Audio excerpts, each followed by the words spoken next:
Ah, vocês não esqueceram não, hein?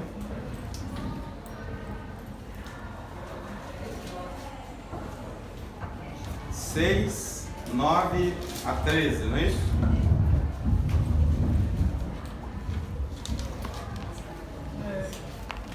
Quem achou, leia.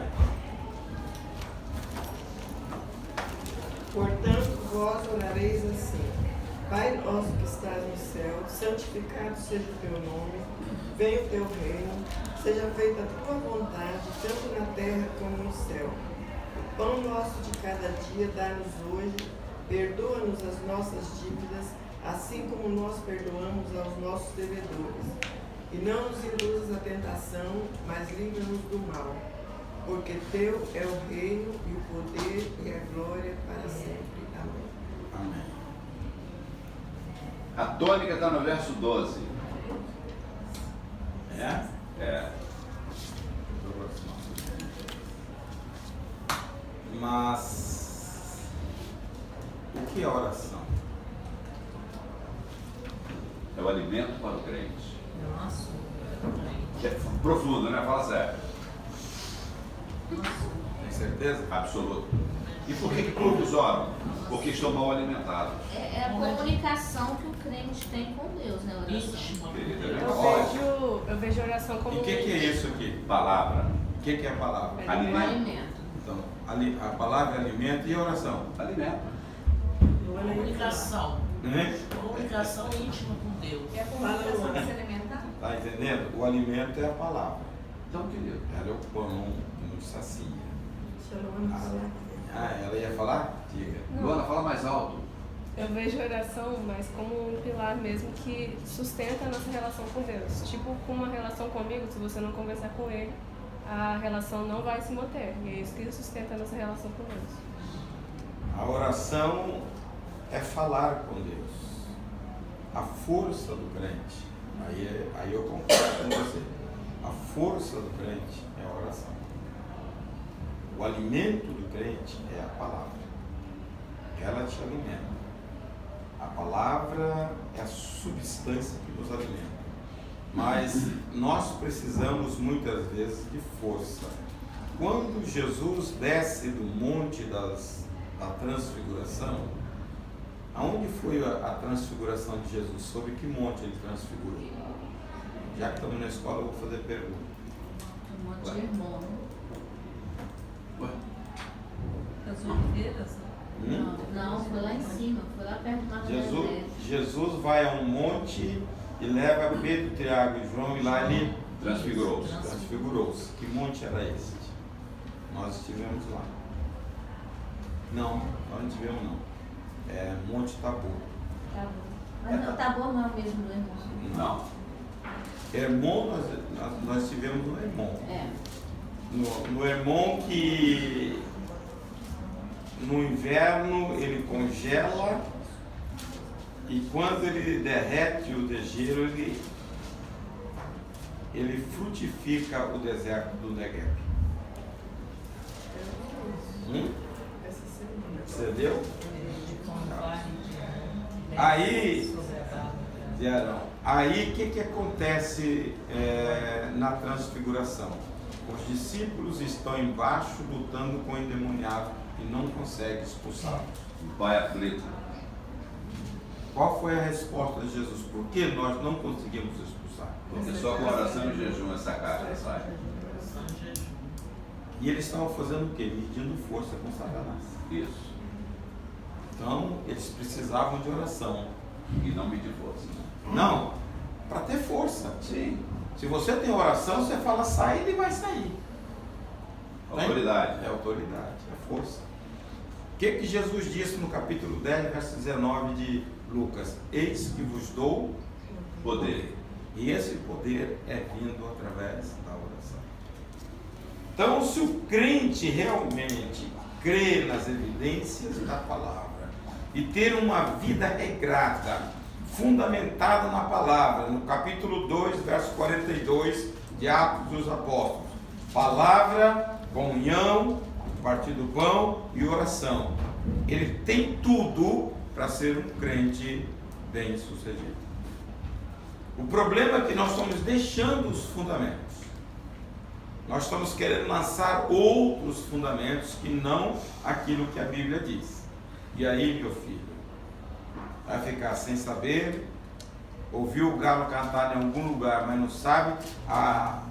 O conhecimento é aquilo que você pesquisa, que você vai atrás, você se informa. Não é por aquilo que você ouve. Ouve muitas vezes explanação. Nós falamos aqui na quinta-feira que quando Esdra começou a ler, ele lia a palavra para quem tinha entendimento. Porque não adianta você falar para quem não tem entendimento. Então, a oração é fundamental na vida do crente. Eu sempre digo o seguinte: Deus tem a sua maneira de nos falar. Ele fala de multiforme maneiras. Mas nós só temos uma maneira de falar com Deus. Oração. Você tem prova de que oração diante de Deus, Deus ouve e responde? Claro. Poxa. E agora eu te pergunto, por que ora tão pouco? Mas quem disse que ora por tão pouco? Quem pode julgar o homem? Vamos rir, gente. Eu posso dizer que o senhor ora pouco? Não. Eu oro o suficiente. Olha. Não, ninguém ora o suficiente. Nunca ninguém. Eu oro o suficiente para o meio-dia, minha irmã. Estou tentando sair da furada. Leia o Salmo 116, verso 1. Que o salmista dizia. 116. Vou orar o suficiente. Amo ao Senhor porque Ele ouviu a minha voz e a minha súplica. Porque inclinou para mim os seus ouvidos. O que o salmista está dizendo? Eu amo ao Senhor, porque ele tinha uma oração direcionada, e ele sabia que Deus ouve e que responde a oração. Mas orar é difícil. Nós sabemos que nós temos uma barreira que impede a oração, é o inimigo. O inimigo não quer que o crente se fortaleça. O inimigo quer trazer o crente. O inimigo, ele quer nos escravizar.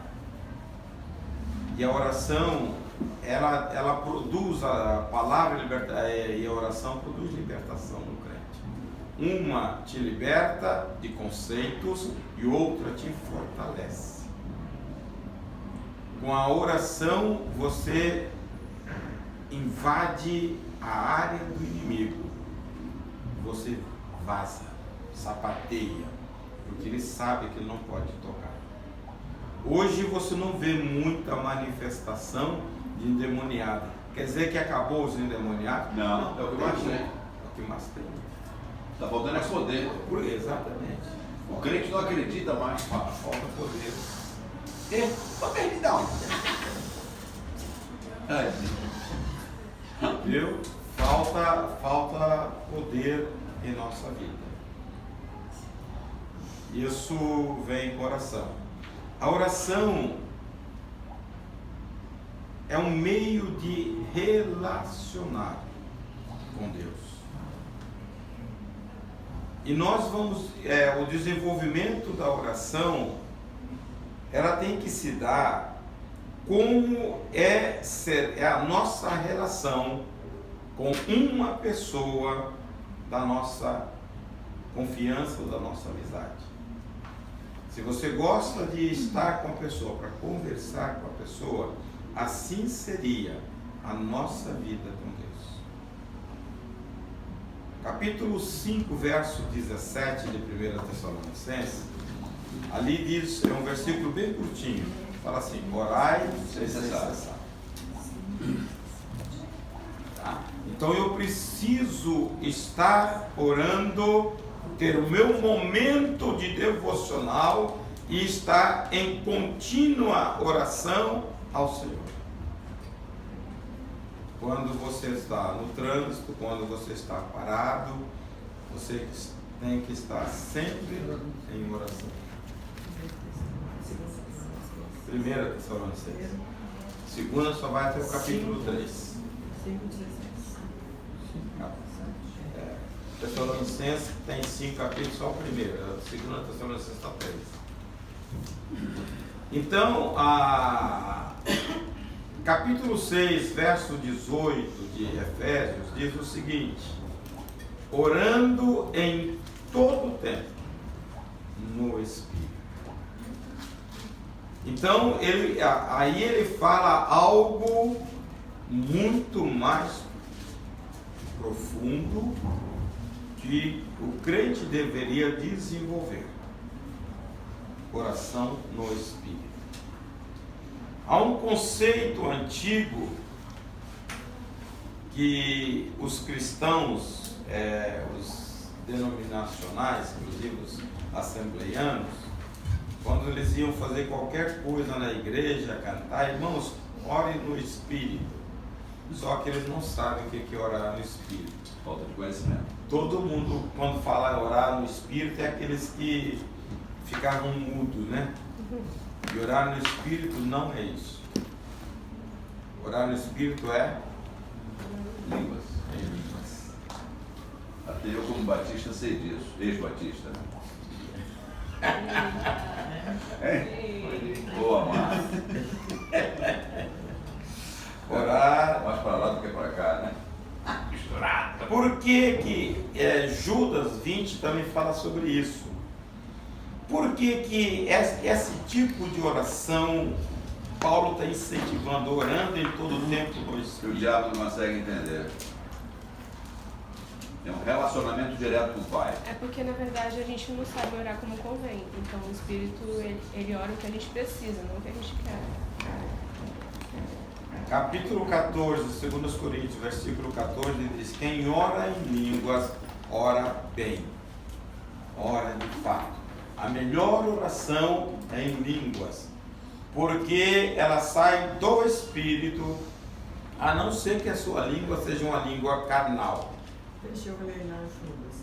Mas vós, amados, edificando-vos a vós mesmos sobre a vossa santíssima fé, orando no Espírito Santo. Edificando, veja bem, a vós mesmo. Edificando-vos a vós mesmos. Se não me engano, 14:5 fala: quem ora em línguas, edifica-se a si mesmo. 1 Coríntios, né?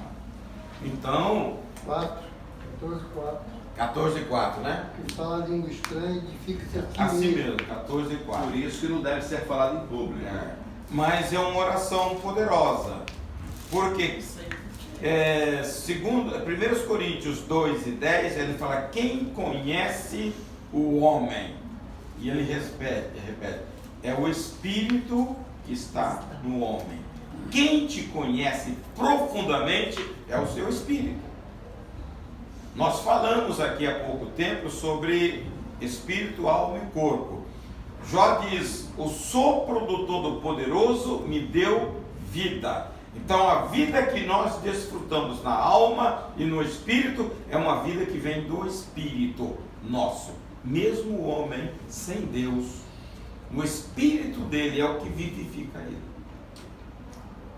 Tá? Agora, a vida espiritual é outra dimensão. Essa vida, este sopro é dado pelo Espírito. Então a Bíblia diz: quem conhece o homem é o Espírito. Porque qual Você ia dos falar alguma coisa, homens cara? sabe as coisas do homem, senão o Espírito do homem que está É o nele? Espírito está nele. Então, quando eu estou orando na igreja e eu quero falar em línguas, eu estou só me edificando. Isso. E a igreja toda Não. boiando. Boia. A Bíblia fala que Agora, o em particular, aí é diferente. Isso aí. Você e Deus. E a Bíblia fala que o incrédulo também. Você sabe por quê, amada? Eu sou da época que tinha Agora, intérprete. é sinal. Se não tiver. Agora você me explica isso. É sinal para o incrédulo como? Eu creio que seja o seguinte, algo que o próprio Espírito Santo visita o incrédulo no sentido de mostrar que há algo sobrenatural mesmo. Eu acho que não. Tá tendo aí. Eu- Também acho que não. Eu já convidei vários amigos meus para vir aqui na igreja, a maior parte deles ateus, etc. Eles vinham aqui e viam essas pessoas, tipo assim, se entregando ao Espírito, elas não entendiam. Alguns riam, outros ficavam tipo, o que essa pessoa está fazendo? Debochando. Ou seja, não entendem. É como uma pessoa Não, mas veja bem, o capítulo 14, ela fala de duas situações, que é um sinal para o incrédulo e ao mesmo tempo ela diz uma outra situação. Se chegar um incrédulo e ver todo mundo falando, não vai falar que está doido? Bêbado. Isso aí. Tá? Então é o seguinte, Pentecoste foi dessa não, forma. o Espírito pode usar a pessoa numa língua natural que o incrédulo entenda. Isso aí. Tá. Veja, se o camarada fala alemão, Deus pode usar uma pessoa aqui falando alemão e ele vai entender tudo lá. E isso é convencer ele, é sinal. Mas quando nós falamos apenas a língua estranha, ele vai falar, esse cara é só doido. A não ser que haja intérprete. A não ser que haja intérprete. Mas quando, isso comigo, quando você está adorando a Deus e você fala quietinho ali no seu lugar, Aí é o versículo 4. Quem fala em língua edifica-se a si mesmo. Assim, Não, Lia, mas isso é certo, é normal. Não. E a Bíblia, Mas você se leu toda a igreja você- estiver falando em mistério e estiver visitando, e o visitante se escandalizou, ele está dentro da igreja. Eu vou ensinar ele, ó, isso aqui é muito Não. Não adianta ensinar. eu Não, ensinei. não adianta ensinar. Tem que ter Tá? intérprete. Ó, a Bíblia está dizendo que não convém falar. Aí o cara tem que ter Tá? sabedoria. Então eu tenho que ir para a Bíblia. Se você olhar direitinho no dia de Pentecostes, aquela descida do Espírito Santo, edificou alguém ou escandalizou? Escandalizou. E a Bíblia fala, se um Você tem que estiver ver falando sério. em língua e o outro começar, cale-se o primeiro. Exatamente. Senão É fica sério. uma balbúrdia. Quando Pedro se levanta e começa a pregar, primeiramente ele fala, que negócio é esse? Esses caras estão tudo cheios estão tudo embriagados. Quando ele começa a pregar, ele levanta, varões galileus, o que devemos fazer? Aí Pedro, arrependei-vos e crede no Evangelho. 3.000 almas. O derramar do Espírito não produz isso. Então você tem que começar a entender isto aqui. É uma experiência para eu que sou salvo. Para o não salvo não é experiência. O batismo só vem após salvação. É posterior. Pois bem, falando de oração, no capítulo 11 de Lucas, a Bíblia diz que Jesus estava em certo lugar, orando intensamente, e os discípulos olharam e viam Jesus orando assim. Não era como uma oração comum, aquela prática dos fariseus. Era uma oração profunda. Eles pedem, Senhor, ensina-nos a orar. Como também João Ensinou os seus discípulos. isso. Porque no tempo de Jesus havia dois modelos de oração. A oração do fariseu, dos hipócritas, está no versículo 5 do capítulo 6, eles gostavam de fazer longas orações nas praças para serem vistos pelos homens. E havia também a oração dos gentios, que era mais ou menos como uma reza, que repetia um mantra. Tá? E você vê essa oração do Pai Nosso, todo mundo repete. Essa oração do Pai Nosso é um modelo que Jesus deu, não é para repetição. Jesus disse, não adianta repetir muita coisa, que o vosso Pai sabe o que você precisa. Tá? Então, qual é o estilo de oração que Jesus nos ensinou? Tu, porém, quando orares, entra no teu quarto, fecha a porta, orarás ao teu Pai que está no secreto. Agora, esse é o 6, agora veja o 5. 5. O verso 5. Quando orares, não sereis como os hipócritas. Hipócritas. Porque Fariseus. pode orar em pé nas sinagogas e nos cantos das praças. Das praças para ser ser visto. visto dos homens. Em verdade, nos digo Que já receberam. a Então, esse era o tipo de oração corrente. Tá? Uma oração chamativa, que se apresentava e queria ser visto pelos homens. E o outro era a repetição. E orando não useis de vãs repetições, como gentios. Com gentios. Tá? Presume que pelo seu muito falar serão ouvidos. Serão ouvidos. Então havia esses dois tipos. Aí ele ensina os discípulos essa oração padrão.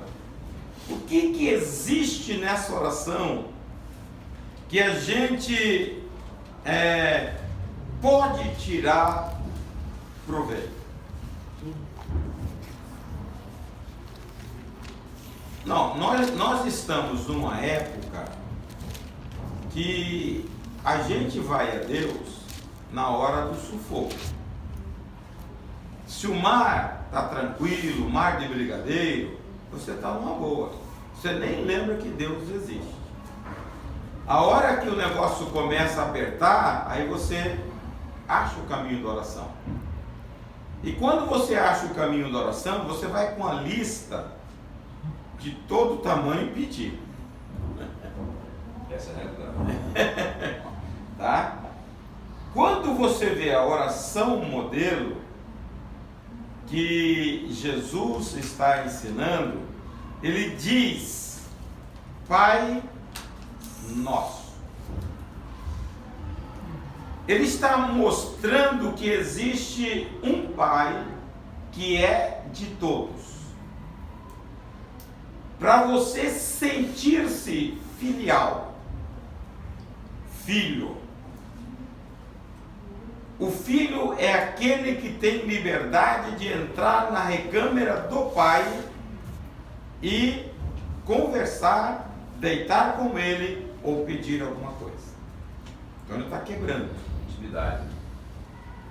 No Velho Testamento, todas as pessoas que queriam alguma coisa, ou perdão do pecado, ou mesmo estando bem com Deus, eles tinham que ir ao sacerdote. O sacerdote ser o intermediário, lá no altar de sacrifício, pela culpa, e lá no altar de incenso para adoração, mas tinha que ir através. Quando Jesus está dizendo Pai, ele está dizendo que você pode ir diretamente a ele sem intermediário. E rasgou o véu. Ele diz: orareis assim, Pai Nosso. E este sentimento de filiação é tão importante na nossa vida que qual é o que nos traz confiança? É saber que eu sou filho. Mas para ser, tem que receber. Né? Mas para ser, tem que receber o filho. Tem que Mas receber para o todos quantos receberam, deu o poder de serem feitos filhos de Deus. de Deus, a saber, aos que creem. Mas veja o que nós estamos dizendo. Tem muitas pessoas que hoje já estão na igreja e não têm essa liberdade de pai com filho. Não se sente em liberdade. Quando você estabelece uma relação filial com Deus, você adquire confiança nele. Pede porque ele é confiável. Pede porque ele é pai. Ele diz: santificado seja o teu nome. Como é que Deus precisa ser santificado?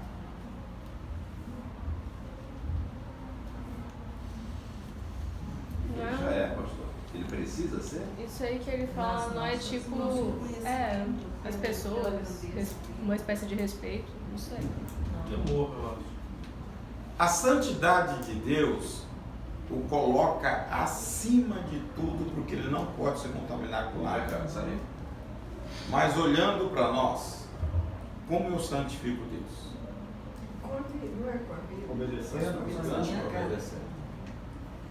Tá? Então aqui é uma vida que nós falamos de adoração. É um aspecto da oração. Adoração. Adoração não é o momento que eu pego o microfone e vou cantar um hino. Isso não. Tá? A minha vida tem que ser uma vida de glorificação a Deus continuamente. A preocupação, quando você vê a maneira como Jesus é introduzido na terra como homem, no estado de fraqueza como nós temos, mas ele teve uma preocupação primordial: fazer a vontade do Pai. Ele veio com foco. A santificação seria um ato de separação, um ato de separar, porque botar Deus acima de qualquer situação, qualquer dificuldade, qualquer família, ele já está. irmão, trabalho, lazer, ele ser acima de qualquer. Não ter. Não. Deus é santificado, por ele falei, santificado é o teu nome. Deus é santo porque ele está acima de todo mal. Abacuque diz que ele não pode ver o mal porque ele é tão santo que ele não pode olhar. Agora, para santificar a Deus, eu tenho que olhar para Jesus. Tá? Como foi a vida de Jesus aqui? Em todo o tempo, eu só faço aquilo que eu vejo o Pai fazer. E ele vem expressando esta vontade. Se você não tiver um propósito fixo na mente, um alvo estabelecido mental, você não vai ser um adorador. Você vai ser um pedinte. A misericórdia de Deus é muito grande. Mesmo com a gente, quando os pidões, Deus atende. Mas a oração padrão está mostrando que eu tenho que ter vida, que através da minha vida as pessoas possam olhar aquilo que aconteceu com o profeta. A mulher olhou para ele e disse: este é um homem sunamita de Deus. Quando a mulher, sem o profeta falar nada, diz para ele: é um homem de Deus, ele está santificando Deus, porque Deus está sendo glorificado na vida dele. Essa deveria ser a vida do cristão. Tá? Uma vida de adoração. Quando se diz que adoração é um estilo de vida, não é nada mais, nada menos do que você ter a obediência à palavra. E hoje é muito difícil obedecer à palavra. Nós queremos trazer para o nosso lado aquilo que nos favorece. A Bíblia não é assim. Você tem que obedecer. Desobediência à palavra de Deus é pecado. Só que as pessoas não gravam isso como pecado. Acham que pecado é prostituição. Pecado é desobediência. Se a Bíblia está falando não, acabou. Se você burlar, você está pecando. E o pecado, capítulo 59 de Isaías, faz separação entre Deus e o homem. Está no Salmo. Não tem jeito. No céu não entra pecado, porque lá é santo. Então eu tenho que, se você andar com esse parâmetro na sua vida, a sua vida vai mudar. Em todo lugar que você parar, você vai honrar o Senhor. No lugar que você pode brigar, você vai com a paz. O cara te esbarra no coisa, você sai do carro furioso. Você está glorificando a Deus em quê? Em nada. Pelo contrário, escandalizando. Está entendendo como que é estilo de vida? E muitas vezes a gente não vive assim. Você está morto, pastor. Como você diz, morto não fala, né? Morto não fala. Eu fui muito apedrejado lá no carnaval, jogaram a pedra, eu estou lá quietinho, porque eu estou morto.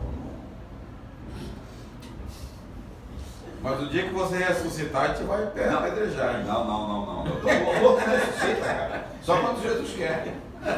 Mas Jesus não quer que ninguém ressuscite. Mas se você não tiver no Espírito... Tu mete a mão na força. Aí, por isso eu estou morto. Né, meu irmão? Fiquei admirado. Sério? Ai, que bom, meu irmão, que bom. Quando eu falei que ele se comportou bem lá, fiquei admirado. Meu irmão, tem que mudar, filho.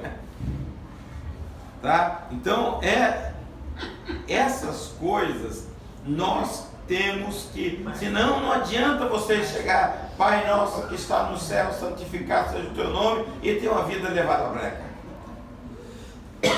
É muito sério o que a Bíblia está mostrando para a gente. Na oração do Pai Nosso, Eu tenho que ter objetivo de vida. A grande realidade, pastor, é que nós perdemos o alvo. Nós viemos de lá e para lá voltaremos. Quando a gente perde o foco dos páramos celestiais, a gente começa a focar aqui na terra. Então não se consagra, não se prontifica a matar a carne, o cara perdeu o alvo. Verdade. E aí a gente não consegue. Bem-vinda, minha. Pô, querida, obrigado. Bem-vinda. Tá vazia?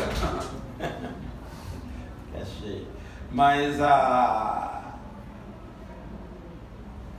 nossa vida deveria ser assim. Jesus, quando conclui o ministério dele, ele faz a oração ao Pai e diz: Pai, eu te glorifiquei na terra. A minha vida, por onde eu passei, eu te glorifiquei. É isso que deve nortear a nossa vida. Qual é a sombra que você está projetando sobre aqueles que estão perto de você, sobre a sua família? Qual é a sombra? Nós caminhamos, irmãos, mas muita gente olha para a gente. E se você não tiver um viver, vai escandalizar. E a minha esposa costuma me dizer que o senhor sempre está olhando para mim, pastor, não sei porquê. Ela falou: estou vendo que o pastor está de olho em você, à toa. Mas isso é bom, sabia? Isso nos faz policiar. Ó, nós já tivemos aqui uma pessoa que subiu no púlpito, uma pessoa chegou lá na coisa, aquela pessoa aqui, dali mesmo voltou. Terrível, né? Então é coisa feia. Que vida é essa? É vida de glorificação. Santificando o nome de Deus, está escandalizando. A Bíblia nos chama para viver uma vida santa. Você tem que se empenhar.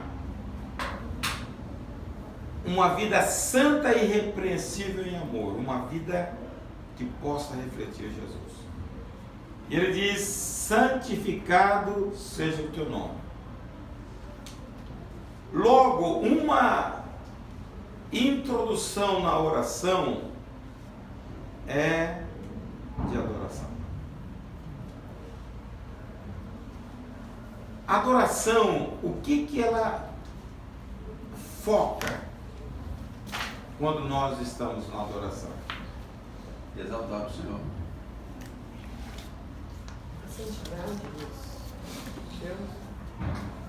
São os atributos de Deus. Deus é um ser imutável. Deus é um ser glorioso. Deus é um Deus de glória. Supremo. Deus é um Deus transcendente. Tudo que você imaginar, Deus é além. A nossa adoração tem a ver com esses atributos que Deus tem. Deus conhece o seu pensar antes de você formular. Deus enche os céus e a terra com a presença. Deus conhece o seu coração e Deus é todo poderoso. Tudo está na mão do Senhor, mas Ele é soberano. Então, a adoração, quando nós adoramos a Deus, nós exaltamos aquilo que Deus é. Essa é uma oração que a gente exalta o Senhor. E você vê isso muito em Davi. Por que Davi era um homem segundo o coração de Deus? Coração quebrantado. Adorador. Quando você olha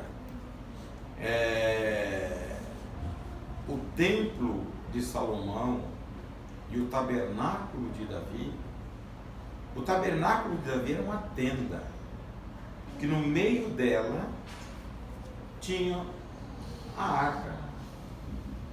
O tabernáculo, o santo dos santos no templo de Salomão era uma coisa suntuosa, era todo de ouro. E por que Deus vai restaurar o tabernáculo de Davi e não vai restaurar o templo?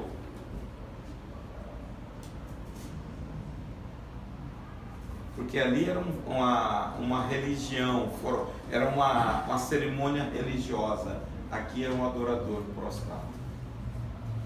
Tudo que Davi fazia, ele ia ao lado, porque ele construiu o tabernáculo de Davi ao lado da casa. Tá? Ele ia ali para lá adorar, se debruçava. Lá no capítulo 15 de Atos diz que Deus vai restaurar o tabernáculo de Davi. Isso, se não me engano, está em Amós. Amós ou Oséias, passou a confusão de Amós e Oséias. É Oséias, Joel, Amós. Atos o quê? Atos capítulo 15, e capítulo 15 de Atos é o primeiro concílio da igreja primitiva. Tá? Lá o Tiago chama e ele disse uma parte, basta que Deus vai restaurar nos últimos dias o tabernáculo de Davi, porque ele quer verdadeiro. 16 faz assim, não sei se é esse. Depois disso voltarei e edificarei o tabernáculo de Davi, que está caído. Levantá-lo-ei das suas ruínas e tornarei a edificar. Então o desejo de Deus é que cada um de nós seja de fato um adorador. Tá? Não é a pompa, a cerimônia, aquilo que os sacerdotes faziam, aquilo são as leis cerimoniais. Deus quer coração quebrantado diante dele. A adoração mexe com o coração de Deus. Então, Davi era um homem segundo, sempre eu fico pensando. Davi era um homem segundo o coração de Deus, mas fez tantas coisas na vida dele, tantas coisas erradas. Era porque ele se arrependia? Sim, coração quebrantado. Ele reconhecia. Tanto que o profeta chega e ele fala: caramba, esse cara sou eu errei, eu pequei. Acabou. Ele não discutia a questão, quando ele reconhece que ele errou. Não, mesmo independente da nossa fraqueza, como está o seu coração? Todos nós somos sujeitos. Embora eu tenha uma visão diferente em Jesus. Gálatas 6 o quê? Nós temos fraqueza. Tá? Embora eu tenha uma visão diferente. Jesus errou? Não. Por que Jesus não errou? Porque ele é santo. Não. Ele é um homem comum, rapaz. Mas ele não errou. Mas por que ele não errou? Porque ele veio para dar um bom testemunho para a humanidade. E por que a gente erra? Aí é outra história, pastor. Porque você não se aplica a fazer a coisa certa. Ele tinha o objetivo que nós acabamos... E nós não temos? Está entendendo? Eu vejo hoje o grande problema nosso. Nós começamos, eu sou carnal, eu sou humano. Nunca vai prosperar, vai tropeçar toda hora. Se você propor no coração, eu vou buscar o Senhor, você melhora. Porque em Jesus... Sede santos, porque eu sou santo. Então, tá? É que nós entramos já com fracasso. Muda a sua mente que você vai mudar a sua atitude. É somente isso. Se Jesus veio na fraqueza nossa e não pecou, por que você vive toda hora metendo o pé lá na jaca? É porque você quer. Você gosta de meter o pé lá. Então essa coisa é desejo nosso. E tem um texto tão duro, Hebreus 10 e 26 e 27, que a gente fica brincando com coisa muito séria.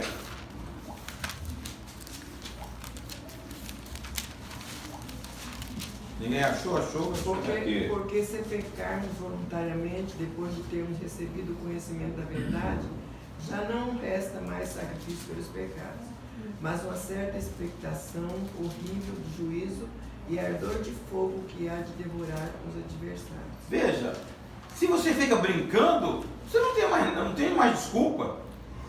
Tá? Então você tem que tomar cuidado. Se você conhece a verdade, fica brincando, eu sou humano, daqui um dia o juízo vem na cabeça e aí toma mesmo. Pauleira.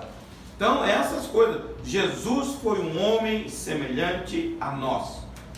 Hebreus, lá no capítulo 2, diz que em tudo ele foi semelhante.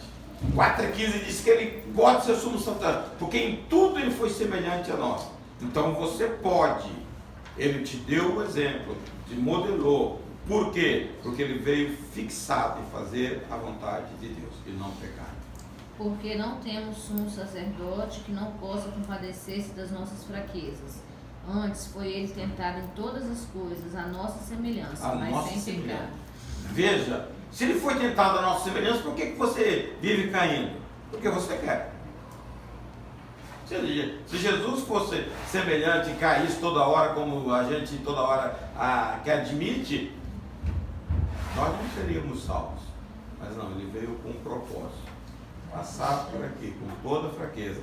Você tem que pensar isso. A nossa recriação em Cristo Jesus é uma recriação poderosa. Aquilo que Adão não conseguiu fazer, nós em Cristo, porque temos o Espírito, podemos. Bote isso na sua cabeça. Desça isso no seu coração. Você pode. Mas assim, eu sei que aqui fala que cair nas mesmas coisas, mas se pecar, tem um advogado. Tudo bem, te dá a oportunidade. Se pecar, nós temos um advogado. Você não peca aquilo toda hora, nem voluntariamente. Você, às vezes, fala uma palavra que não era para ter falado. Você vai lá e aí se entendo isso aí, irmã. Aquela palavra que Jesus disse, o Espírito está pronto, mas a carne é fraca. Se vira a fraqueza. Você pega nisso e continua pecando. Não, mas eu falo involuntariamente, igual ela não falou. Né? Você quer fazer, mas você não tem força às vezes para fazer. Eu acho que o pecado que a gente fala de involuntário, que a gente faz sem querer, eu acho que na verdade é fruto de uma coisa que a gente escolheu alguma vez. Exatamente. Ou seja, não é exatamente aquilo que Adão escolheu, que a gente tem direito. A gente não. Por exemplo, se eu acabo mentindo assim involuntariamente. Por que é? É porque um dia eu menti, eu abri essa porta para eu continuar mentindo. Acabou virando um vício que eu criei. Ou seja, não é involuntário, eu criei isso. É Adão, não é nós. Veja, você não é descendência de Adão, você é descendência de Jesus. Então o velho homem tem que morrer na cruz. E você tem que ter um novo homem a partir da cruz. Então se eu tenho essa mentalidade, eu vou ter uma vida diferente. Lá é uma vida de fracasso, aqui é uma vida de vitória. O que Jesus padeceu para te dar essa vida foi muito grande. Ele foi esmagado, ele foi moído para você ter uma vida. Então você tem que começar a mentalizar isso. O que Deus fez em Jesus, ele moeu, ele abaixou, ele penalizou toda a ira de Deus contra o pecado e jogou em cima de Jesus. Para você ter uma vida de triunfo. E o Pai agradou e moeu. Então, nós temos que ver isto. Deus fez isso no próprio Filho, para que eu morresse nele e vivesse através dele. Aleluia. Então, tem um versículo, se não me engano, capítulo 1 de 1 João, 1:8, se não me engano, ou 1:10, diz: aquele que diz que não tem pecado é mentiroso. 1:8, Se né? dissemos que não temos pecado nenhum, a nós mesmos nos enganamos e a verdade não está em nós. É mais ou menos o que Luana disse. Tá? A gente tropeça em palavras, o Tiago disse que a gente tropeça em palavras, a gente, muitas vezes, mas o que é novo nascimento? Opa, falar isso amanhã no presídio, pastor. Gostei, pode falar aí. Não, eu quero saber, nós estamos numa aula. Opa, o que é o novo nascimento? É um arrependimento que segue de escolhas novas e diferentes. Isso é tão fundamental quando Jesus disse a Nicodemo: necessário vos é nascer de novo. Vos é nascer de novo. O que é isso? Com a queda no Éden, todos nós herdamos uma natureza caída, pecaminosa. O novo nascimento é mudança dessa natureza. A gente voltar a ter a natureza de Cristo, abandona a de Adão e volta. Isso é o novo nascimento. A hora que você crê em Jesus, você tem potencialmente em você todo esse requisito para te alavancar para uma vida diferente. Só que a gente muitas vezes não entende, começa, eu sou pecador, eu sou fraco, e vai ser galinha de Angola mesmo, vai ser fraco, tá? Porque não reveste de Cristo. Não reveste de Cristo, e aí ele está toda hora tropeçando. A natureza humana, a minha natureza mudada, me dá um novo estilo, uma nova dimensão, um novo DNA. Aquilo que está em 1 Pedro 2:9, evangelista. 1 Pedro 2:9. Vós sois a geração eleita, sacerdócio real, nação santa, o povo adquirido para que anuncieis as virtudes daquele que vos chamou das trevas para a sua maravilhosa. Ali tem a filiação, a natureza, a essência de Deus em nós, o DNA de Deus. Nós pertencemos a Ele. Então você tem que mudar de vida. Mas isso é progressivo, né? A melhoria é progressiva, mas o momento da aceitação, isso é misterioso. A sua natureza é mudada. Ele fala aqui em Romanos 8:36, que está escrito assim: por amor de ti somos entregues à morte o dia todo. Fomos considerados como ovelhas para o matador. Quer dizer, crucificar é carregar cruz. O homem.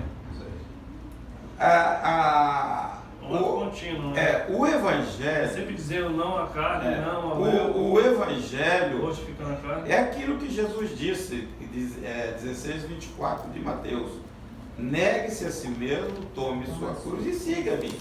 É um culto racional. Você sabe que você tem uma natureza difícil aqui, mas você tem um potencial que Deus te liberou aqui.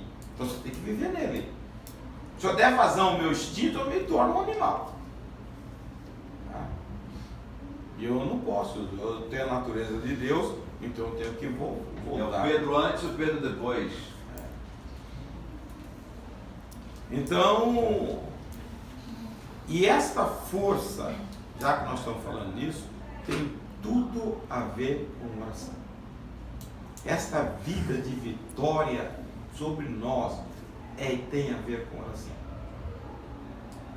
Se você não tiver cultivado vida com oração, você não vai vencer a sua natureza, porque ela tem alguns requisitos que são contra nós. Ela é fraca, ela é doente, ela é danosa. Você sabe que tem tudo isso. Então você precisa te conhecer. Se você sabe que você é assim, e só quem pode te ajudar é o Espírito de Deus, então busque a Ele.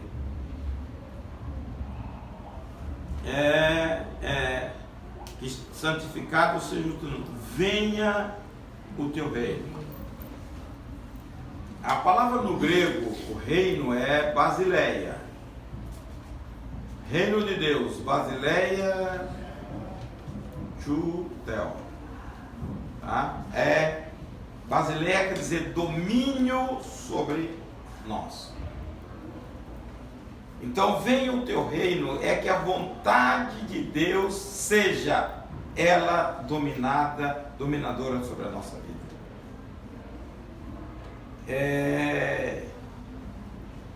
Aí entra em confronto. Nós temos a nossa vontade e Deus tem a vontade dele. Como conciliar a liberdade que nós temos em Cristo Jesus, do livre-arbítrio, com a vontade de Deus?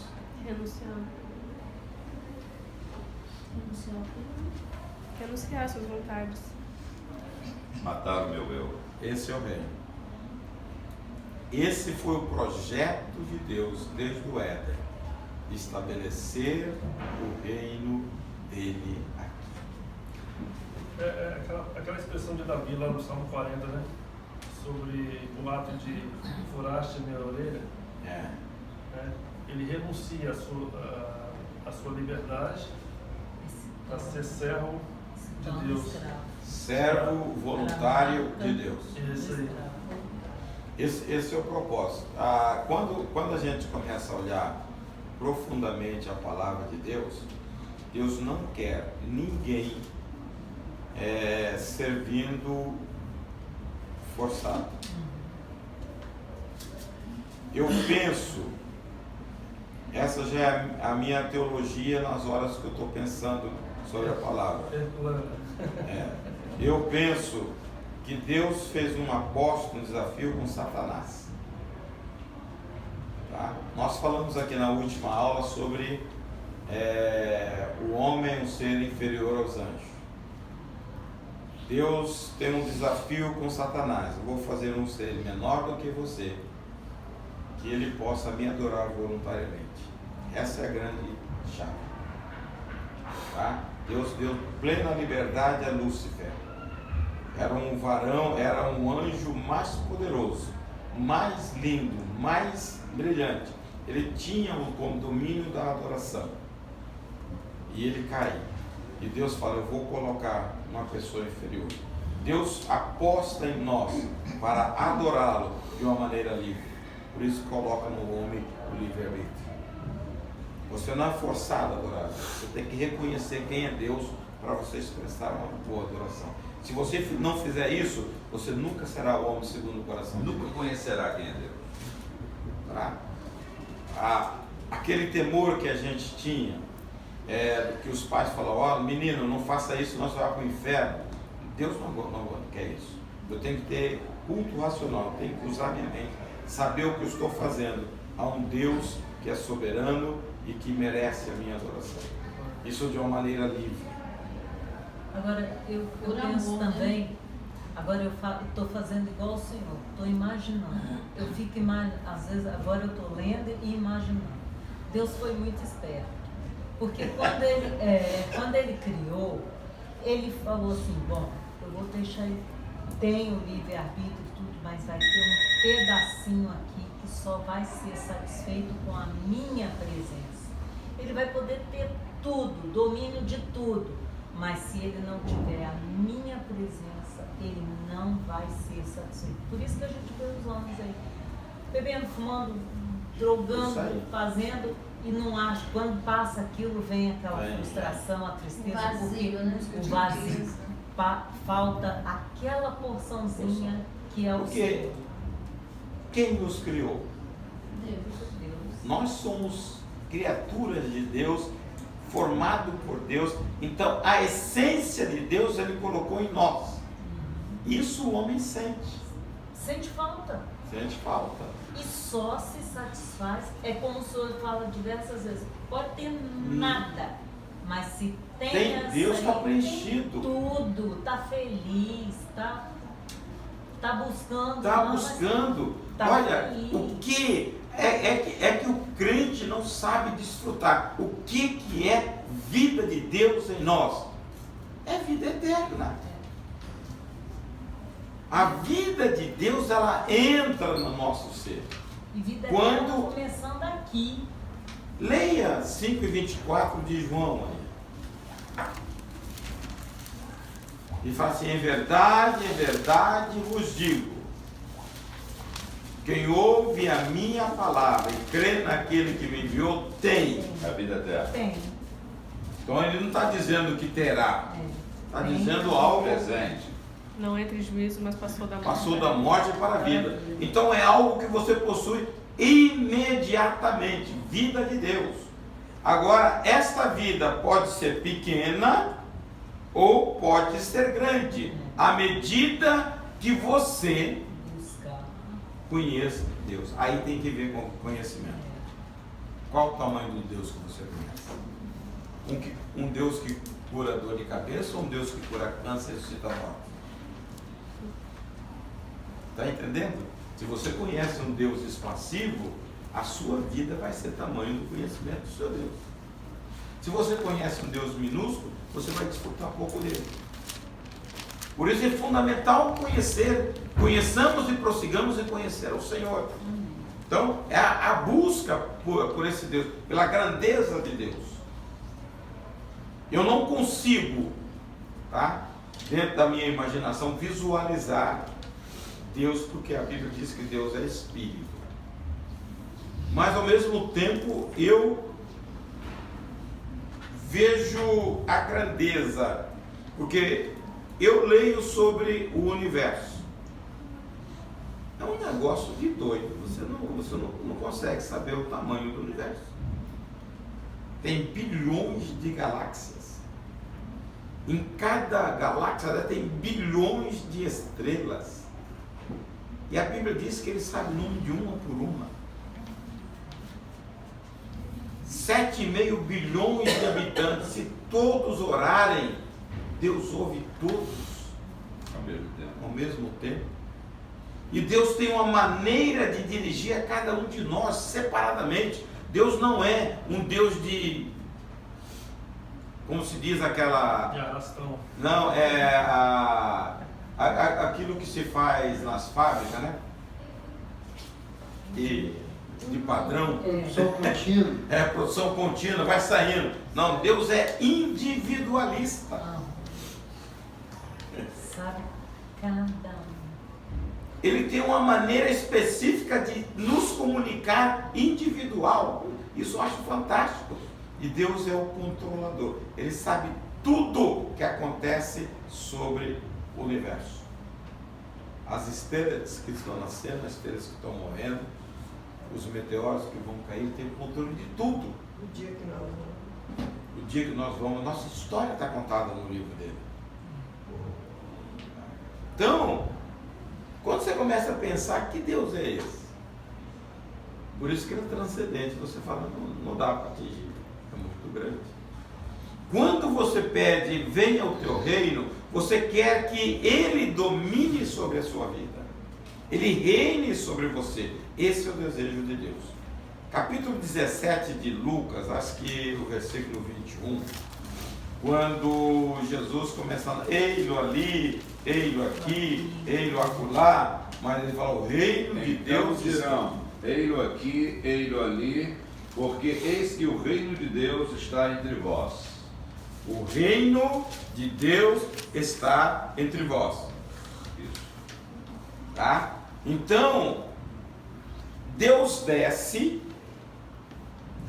com Jesus para a implantação desse reino, e nós somos súditos desse reino, e nós temos que ter o compromisso com este reino. Capítulo 19, versículo 10 de Lucas diz o seguinte, porque o Filho do Homem veio buscar e salvar o que se havia perdido. Como Jesus foi, delega isto a nós, nós temos responsabilidade da expansão desse reino. E aí, por que você faz isso? Nós perdemos. Mas aí, pastor, aí que eu fico nervoso. Por que a igreja hoje não tem aquela vontade de sair para as ruas, como antigamente saímos com a banda, lembra? Eu quero estar com Cristo. Hoje, se chamar, a igreja não vai. Você o coração tem que... está no lugar errado. Não, você tem que ver também o seguinte, Eli, evangelismo, você tem que ver a onda que Deus está surfando. Ô meu querido irmão, a onda que Deus está surfando, quando ele diz ide, então, e qual é a onda que ele está surfando aqui já também? Me ajuda aí. Não, você tem que perceber a onda que Deus está surfando.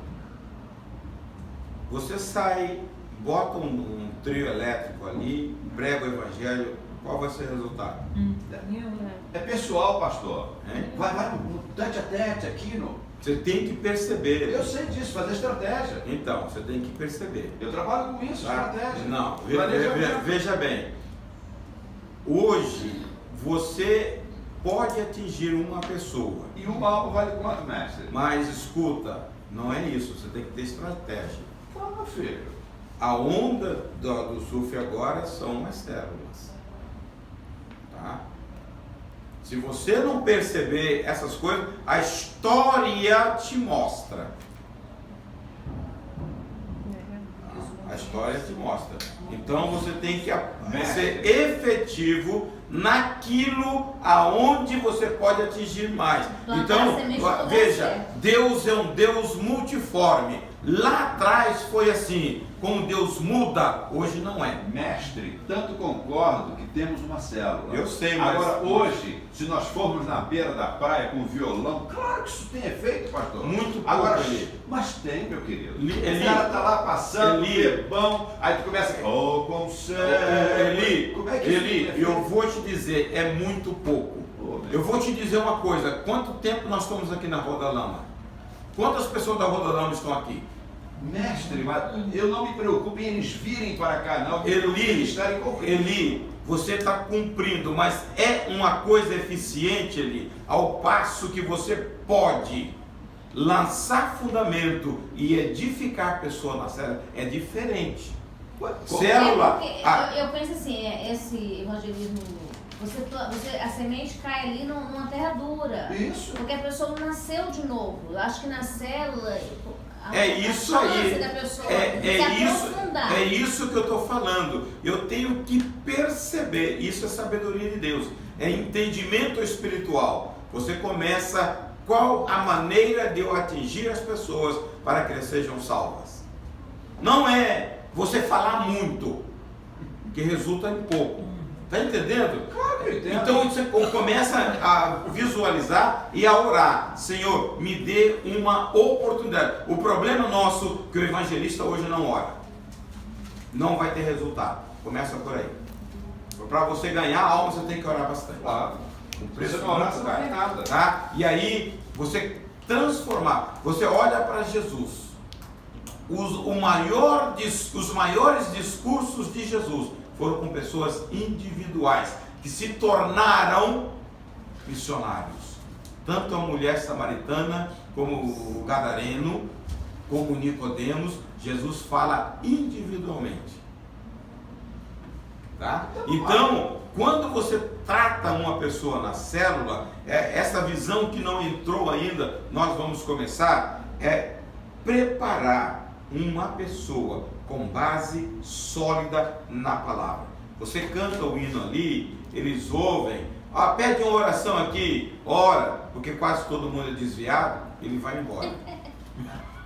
Tá? Agora, quando você acompanha uma pessoa, dá sustentação e acompanha com uma vida, com amor, você vai ver que é diferente o que vem. Ela cresce. Tanto é que nós temos uma célula, mestre. Eu sei disso. Eu sei. Mas eu creio nos dois lados.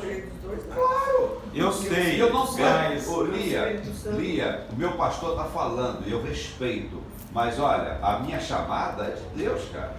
Eu chego na rua, pergunto, o cara está perdidaço lá, eu começo a falar do amor de Deus pro cara, o cara vai embora, o que Deus vai fazer? Não sei, mas ele ouviu. Comece a avaliar o reino de Deus. Por isso que eu tenho que entender. O reino de Deus, a expansão dele, não é que eu jogar a palavra, é trazer pessoas de lá e firmar aqui. Esse é um outro propósito. Se a pessoa ouviu a palavra e o Espírito Santo tocou no coração, às vezes ele não vem para a nossa igreja. Exato. Vai para outra igreja. Eu sei, Lia, eu sei, mas eu estou dizendo que o evangelho desse tipo da década de 50 e 60 passou. Ah, não, isso aí passou. É diferente. O surf agora, que Deus está surfando, são as células. É você levar agora, pastor, tete a tete, acompanhar a pessoa. Agora me dá uma resposta aqui. Por que Jesus falou essas palavras aqui? Não deis aos cães o que é santo, nem lanceis ante os porcos as vossas pérolas. Está relacionado à palavra? Porque a palavra fora da hora, você chega igual ele falando aí, você chega lá no meio da rua da lama lá, o pessoal está se embriagando, está se drogando. O que Paulo diz? Pregue a palavra a tempo e fora de tempo. Sim. Então não é a palavra. O negócio é pregar, meu, que vai fazer algo. Não, eu penso na efetividade. Na continuidade. O que eu penso? Veja, eu gastar o meu tempo e ter um retorno produtivo do que eu gastar por gastar sem resultado. É essa a diferença.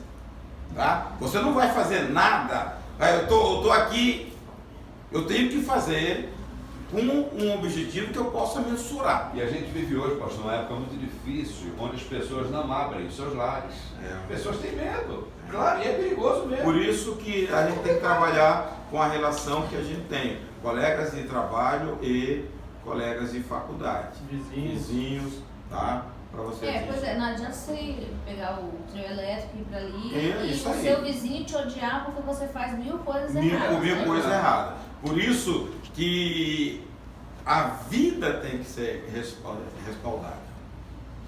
Se você causa escândalo no seu vizinho, ele nunca vai ser salvo. Tá? Então, e aí também nem adianta, nem você pode ir para o céu. O céu é só santo.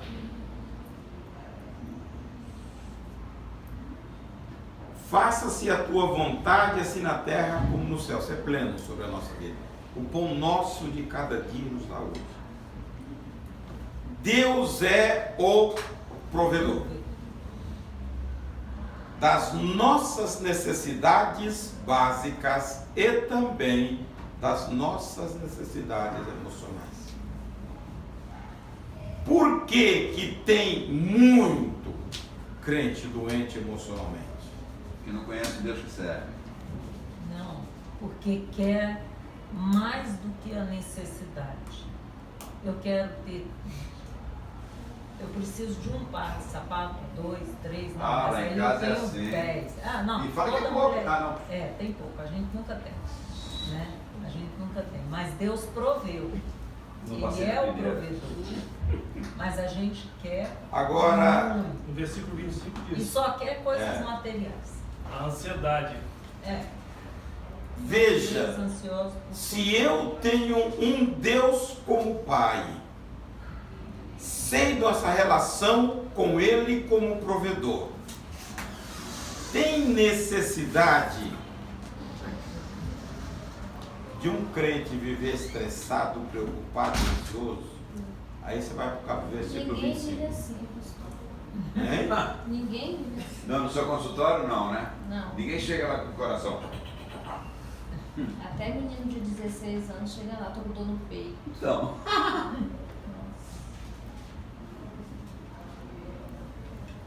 Eu aprendi na Bíblia que essa coisa é pecado. Andar preocupado e ansioso. Mas isso é herculano, né? Não, está na Bíblia. É Leia o versículo não 25. sejais ansiosos, Paulo, Pedro.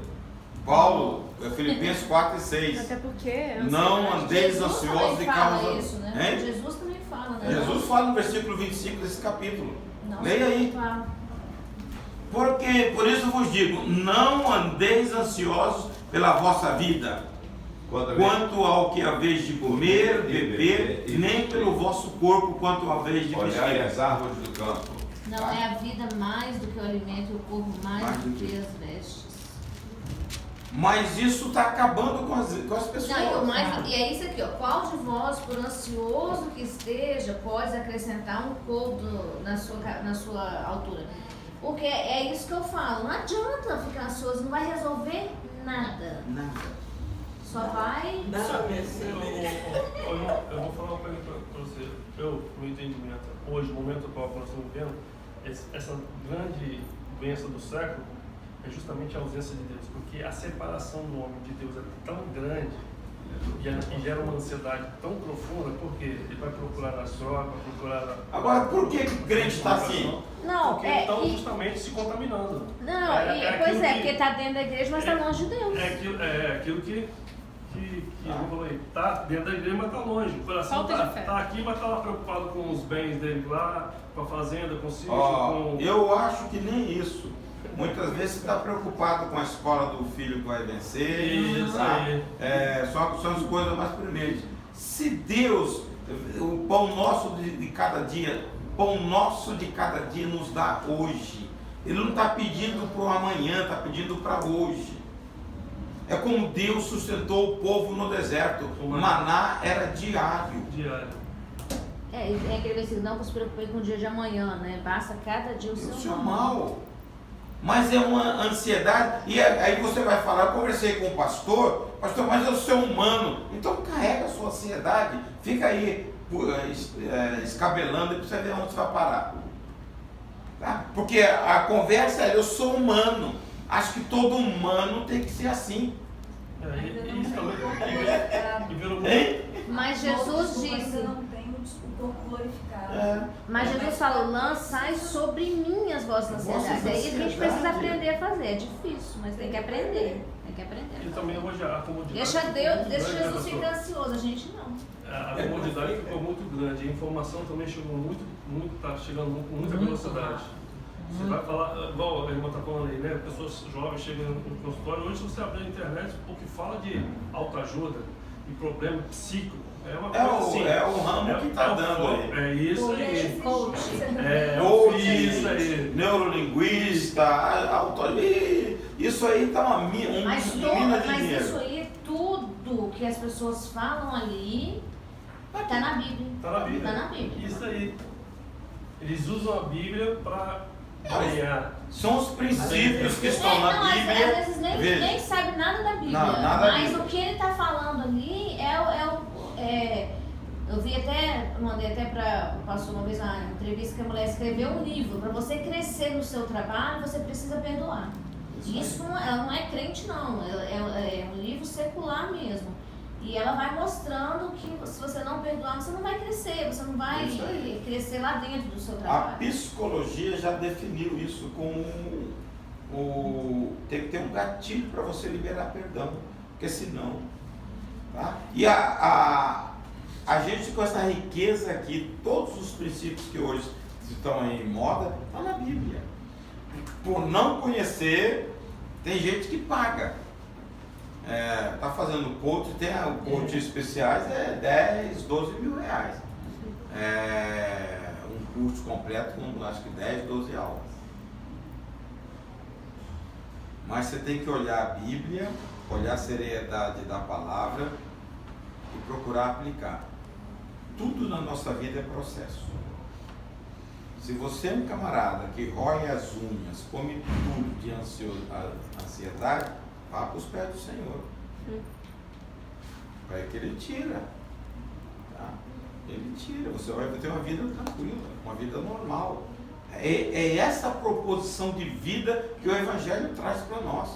Eu vim para que tenham vida e a tenham com abundância. O crente precisa ter uma vida abundante em Deus. Não é vida assim ansioso, preocupado com amanhã. Está dizendo que você não acrescenta nada. Nada, dona Lia. Eu conversando com uma pessoa aqui, ele faz que só lia. Enquanto meu filho não chega, eu não saio, eu não durmo. Eu falei, tá fazendo o que lá? Não, eu já fui muito assim. E adianta de quê, né? Agora, você faz o quê? Descanso, entrego. E fala para Deus, Deus está em tuas mãos. Quanto tempo faz que os filhos casaram? Casaram. Você está falando de negócio lá? Não mas você fazia. Eu ficava mesmo, sentada no sofá, esperando. Enquanto não visse a luz acender e chegar. Resolve o quê? É a sua presença lá que você não sabe nem para onde o sujeito anda. É a sua presença que vai garantir que nada aconteça? Não é. Só Deus. Dormia. Fé e oração. Fé e oração. E eu estou muito mais tranquilo hoje, mas eu já estive muito preocupado com isso. Tinha uma namorada do mais novo que não queria que eu ligasse. Não era para me ligar porque ele era filho da mamãezinha. Então o que eu fazia? Eu não ligava, eu ficava sentada no sofá. Quando a luz acendia, eu corria. Saía correndo. Mas isso já passou, meus filhos já estão casados há Mas pode ter outro tipo. Tem dia que ela fica lá contando os carneiros. Custei a dormir. Falei, E eu não custei não, dormi logo. Eu sou nova, mas eu tive muito problema de ansiedade nos últimos anos. Tipo, não é ansiedade de doença mesmo, é ansiedade que eu causava. Porque assim, tudo o fato de, sei lá, até mesmo inseguranças minhas. Por exemplo, Quando eu estava no nono ano, estava indo para o ensino médio, eu tentei fazer o IFES. Beleza, estudei e sabia. Eu podia fazer uma pontuação boa. Passei mal no dia da prova porque eu estava muito ansiosa. Tipo assim, passar mal de quase desmaiar lá. Por isso deixei de passar por uma questão. Ou seja, acaba que eu perdi muita coisa por causa de ansiedade e eu tenho pedido para Deus trabalhar isso na minha vida. A relação nossa de pai e filho, aí você traz isso para o ambiente nosso. Qual é a relação que você tem com seus pais? Intimidade, confiança. Você confia? Você tem segurança neles? Qualquer coisa que te aconteça, a primeira coisa que você fala, pai, não é isso? Essa é com Deus. Mas quando você não, entendeu? Mas tem que entender que quando você não tem mais esse pai, ou esse pai não passa essa confiança, eu tenho Deus. Tem Deus. Então, a segurança, quando você tem uma relação de intimidade com Deus, você tem segurança. Você sabe que você pode ir a Ele a qualquer momento. Tá? Meu marido fala assim, hoje, por exemplo, domingo, né? Quando vai dando a noite, ele diz assim, tem notícia dos seus filhos? Eu falei, ixi, não esquenta não, meu filho. Porque a hora que o negócio apertar lá, adivinha para onde que eles vêm? Papai. Então, estou tranquilo. Enquanto não dá notícia, glória a Jesus, que está tudo Tá bem. tudo Larga bem. tudo para lá. Eu nem vou atrás. Mas começou a apertar de grita. Apertou lá, baixa tudo lá em casa. Isso mesmo. Então, O versículo 12, perdoa-nos as nossas dívidas, assim como nós temos perdoados os nossos adversários. Veja, adoração, louvor, dependência, petição, tá? O pão nosso, intercessão, tudo faz parte de uma oração bem estruturada. Tá? Perdoa as nossas dívidas. e a aceitação da vontade de Deus. É A Deus. Esse é o mais difícil. No capítulo 11, se não me engano, de Marcos, Jesus diz: quando fores orar e souberes que alguém tem alguma coisa contra, volta para o altar. Se não me engano, é versículo 23 ou 24. 23, porque em verdade vos digo... Não, esse não. Também não é 24 não, pastor. 25. 25. E Quando estiveres orando, perdoai, se tendes alguma coisa contra alguém, para com o vosso Pai, que está no céu, vos perdoe as vossas ofensas. Veja, aqui está dizendo algo que muita gente sacrifica, jejua, vai para o monte, ora, mas Deus não ouve. Se não tiver perdão, não adianta fazer nada disso. É inútil. Ele está dizendo, quando estiver orando, perdoai. Isso contamina, pastor? Isso contamina? Claro. Não adianta orar. Não, eu falo assim, contamina em que sentido? Você conviver com uma pessoa que ela não é perdoadora, ela guarda mágoa, ela sempre está com aquele moinho voltando, aquela roda, né? Batendo sempre na mesma tecla. Passa um dia, um mês, um ano, daqui a pouquinho volta tudo de novo e quando começa mesmo. Você conviver com uma pessoa desse jeito, a pessoa se contamina. 1 Coríntios capítulo 5, versículo 10. Leia aí você. Ela se contamina, não, ela te contamina. Ela se está A contaminada. gente 1 aprende, Coríntios quando a capítulo gente 5, tem versículo os pais 10. assim, a gente aprende a ser assim. Ela já está contaminada. Refiro-me com isso, não propriamente aos impuros deste mundo, ou aos avarentos, ou aos roubadores de idólatras, pois, neste caso, teríeis de sair do mundo. Continua. Mas agora vos escrevo que não vos associeis com alguém que, dizendo-se irmão, for impuro, ou avarento, ou idólatra, ou maldizente, ou beberão, ou roubador, com esse tal, nem ainda com mais. Leia o 9. Pois com que direito haveríeis eu de julgar os de fora? Não julgais vós os de dentro? Não, 9 que ele pediu. Ou Os de fora, porém, Deus os julgará. Expulsai, pois, de entre vós. Ele está dizendo o seguinte, que você não deve associar com pessoas desobedientes. Hebreus 12, 15. Até Ela fala assim. O murmurador.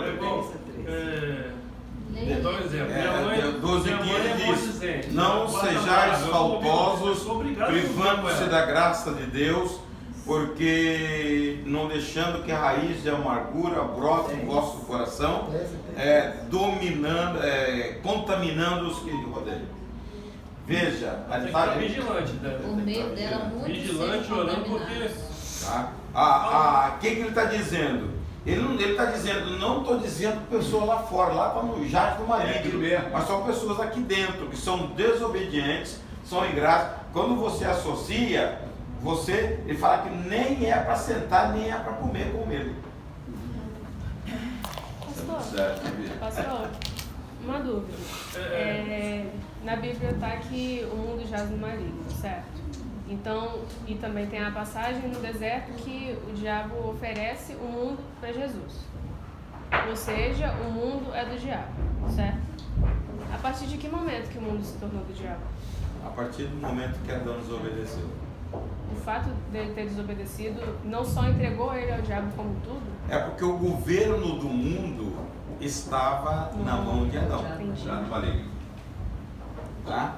Você vê quando Jesus está para ser crucificado, as autoridades, aqueles que detêm o poder, ele falou assim: Satanás está vindo aí, mas ele não tem nada sobre a minha vida.